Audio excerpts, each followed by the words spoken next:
Hey guys, I just hit Challenger, and some of you might be wondering, how? How does a player go from being Diamond 1 for 5 months to suddenly getting Challenger in 3 weeks? And in this video, I'll be trying to explain how I got to where I am right now and what you need to do to get better.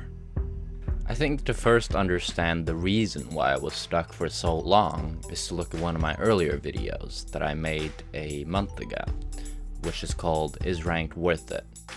I can play with Masters, I'll play with Diamond 1 players, and I'll just think they're trash. It's just like, this fucking dude's Diamond 1, you know? He's not good. He's hard stuck Diamond 1.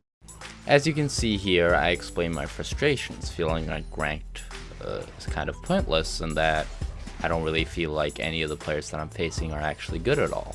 And I still sort of feel like that a lot of players are bad, and even challenger players, I expect more from them than they actually give me. And I've realized that everybody is kind of bad in a way. But what I've also realized is that I cannot underestimate opponents like I did, and I think that was the biggest reason, that was the thing that held me back the most, 100%, was the fact that I always underestimated my opponents. I would say to myself, he's a bad player, I can do whatever I want in this lane. I'd take bad trades, I'd overextend, I wouldn't think, you know, I wouldn't be scared of their jungler, I wouldn't properly look at the map. I'd always take these risky trades because I was like, oh, they're bad, you know, it's not gonna happen. There's not gonna be any consequences for me. But that was a really bad mindset.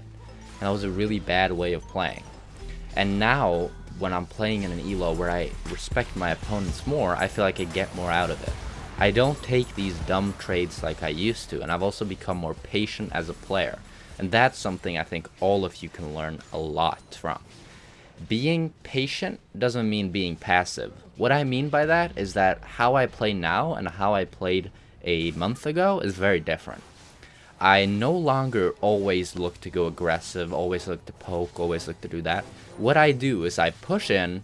If they make a mistake, I get a free auto attack in. If they make a bigger mistake, then I can all in. I don't try to go for these stupid trades under the tower where if I misplay, I'll die immediately. And I'm also not as hesitant to use my flash. If I make a mistake now, then I will use my summoners to just get out of it immediately. Don't even think about holding on to those. It's better to just blow your flash and nothing else comes of it. Then you save it and then you don't use it and then you die and then you get tilted off of that and then suddenly the game's lost. But what I think the biggest thing that I think all of you can learn from is this: you don't need to do that much to climb. When I say this, I really mean it as I say it. You don't need to do that much. What you need to do is minimize your mistakes as much as possible. Everybody makes so many mistakes in a game that if you just play cleanly, you'll have over a 50% win rate. That's all you need to do.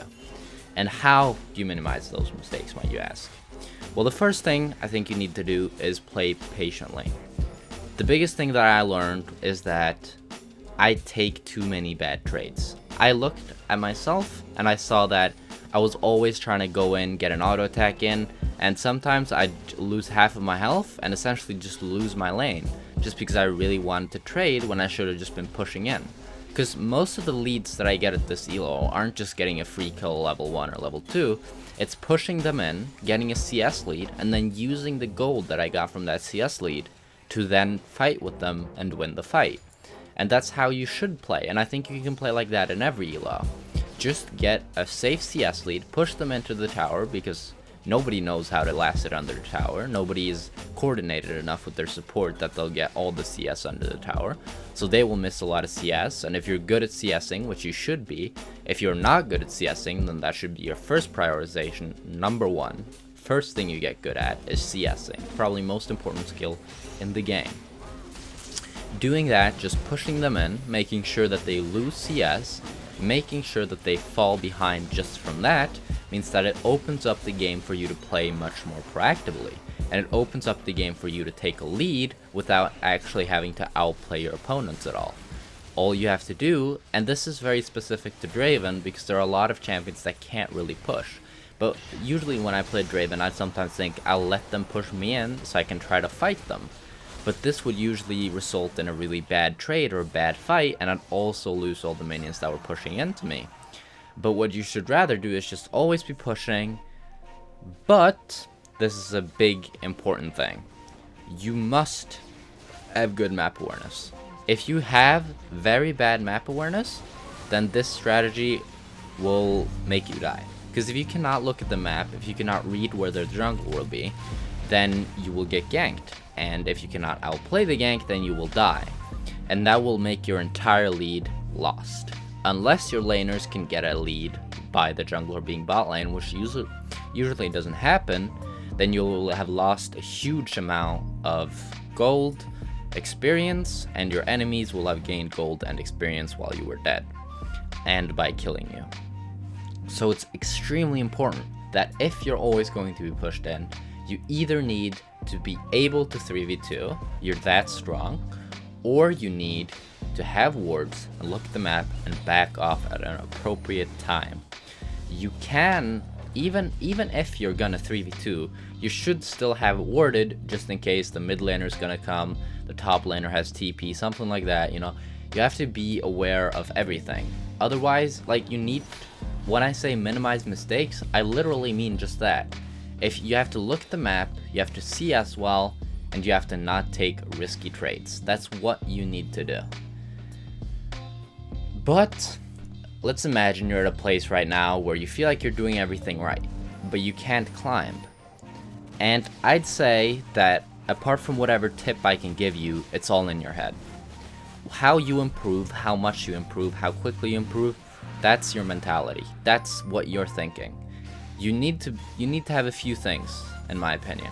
After having played for League this long and reaching a new peak that I've never reached before, I realized that there is probably something that's a bit different with me, and it's something that happens every time I sort of reach like a new high elo. And it's that I gain a much higher confidence. I am confident enough that I don't make stupid plays because I know my abilities. I don't overstep because I'm confident. But I'm also confident enough that I know that I'm playing in an elo where people aren't that bad. They will punish me. I'm confident, but I'm not stupid. I'm not reckless. Not meant as a pun. But as I said, everything lies in the mentality. If you have a good mentality, then improving will come. You just need to play, watch different educational videos, want to learn League, breathe League of Legends. That's how you get better. If you have a good mindset, you're always looking to improve, and you're always looking to find the best ways to play the lane, getting better at looking at the map, getting better at CSing, getting better at trading, getting better at team fights. If you're always looking better, looking at what you should have done, and looking towards what you can do better, what you can change in your gameplay, then you will improve. That's how everything is, you know? If you play basketball, let's say, for example, I play basketball.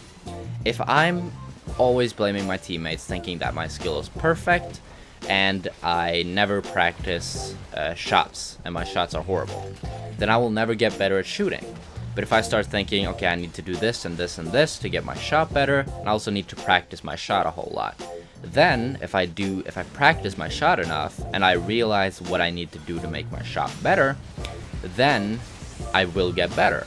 Now in League, it's a bit different because it's more of a mental thing. You can't just play League. Like, there are people that play 2,000 hours of League and they don't get anywhere.